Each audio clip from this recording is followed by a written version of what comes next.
Ku cyumweru ku gicamunsi, Muhoza yari arambitse aryamye ku nkombe y'ikirwa cyitwa Gore i Dakar. Uko yari afunze amaso, yumvaga kure amajwi y'abana bakinaga, akanumva ukuza no kugenda kw'amazi, hamwe n'akayaga kahuhaga kazana igice cy'igitenge yari aryamyeho ku birenge bye. Iri surwa rishya rya Gore kuri Muhoza rifite igisobanuro kinini ukurikije ikibazo nyamukuru kirebana n'intego y'ubuzima muri rusange asangiye na Humura. Ku ijambo uburetwa Jean François yakoresheje asobanura ubuzima bugoye abahinzi babamo mu karere ka Puy-du mu Busuwisi, Muhoza na Humura babonye ko ariyo nkingi y'ubuzima bushya bushyira imbere ya byose inyungu bwite.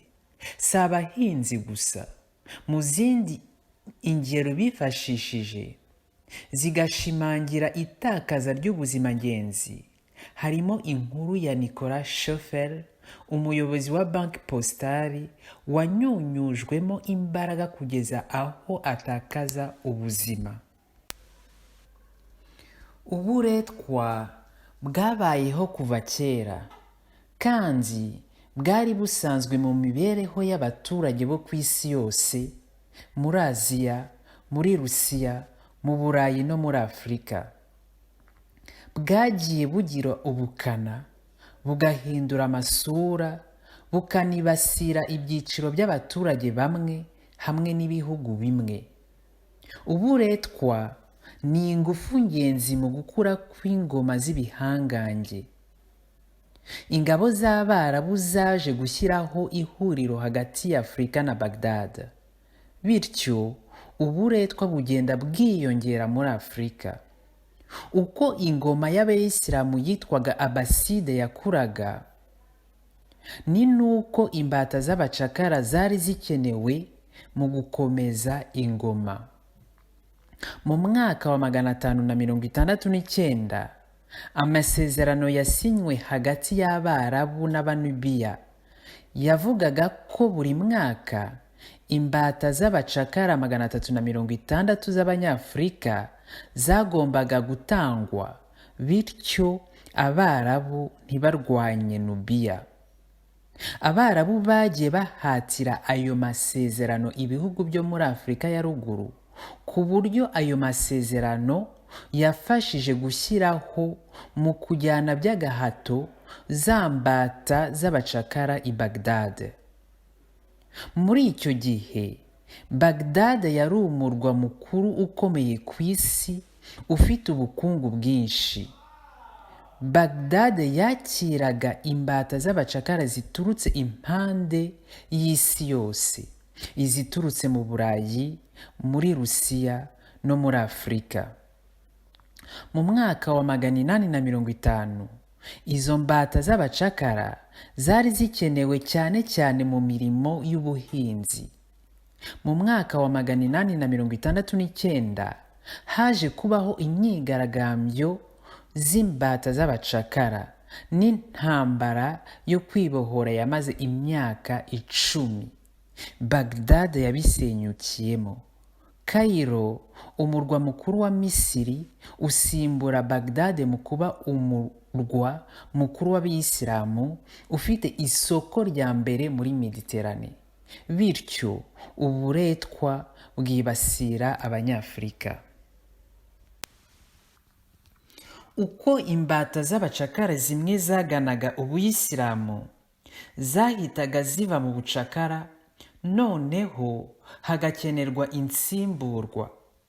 Ni muri ubwo buryo Abarabu bifashishije imbata z'abacakara z'Ababerber mu gukomeza gushakisha abagaragu bagana muri Afurika y'Uburasirazuba.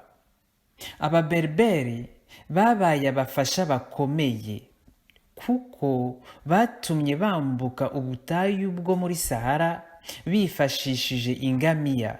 Ikaba ariyo nyamaswa yonyine ishobora kumara ibyumweru n'ibyumweru mu butayu nta mazi ifite. Abarabu n'Ababerberi baje kugera i Tombouctou, umuryango w'ingoma yo muri Mali yari itegetswe na Soundiata Keita. Kari agace gafite isoko rikomeye ryegereye inkombe y'uruzi rwitwa Niger. Abarabu n'ababerbere bahise batangira ubucuruzi, bakagurana umunyu, imitako, itende, bagafata amahembe y'inzovu, umuringa, abacakara n'izahabu. Mu mwaka w'igihumbi 1235 ubucuruzi bwari bumaze guhira amajyepfo n'amajyaruguru yo muri Sahara. Soundiata Keita, umwami w'ingoma yo muri Mali, yaje kugana ubuyisilamu, bityo abugira idini y'ingoma. Soundiata Keita atanze yasimbuwe na Mansa Musa. Mansa Musa yakoze urugendo i Meka anyuze muri Misiri. Bwari ubwa mbere abami bo mu majyepfo n'amajyaruguru bahuye. Cyari igikorwa gikomeye ku buryo cyamenyekanye cyane mu Burayi. Mansa Musa yari aherekejwe n'abagaragu benshi, yitwaje n'ibiro bitabarika by'izahabu. Abacuruzi bo mu Burayi babonye ko bari baracitswe n'ubwo bukire bwo muri Afurika.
Aba muri rubanda cyangwa mu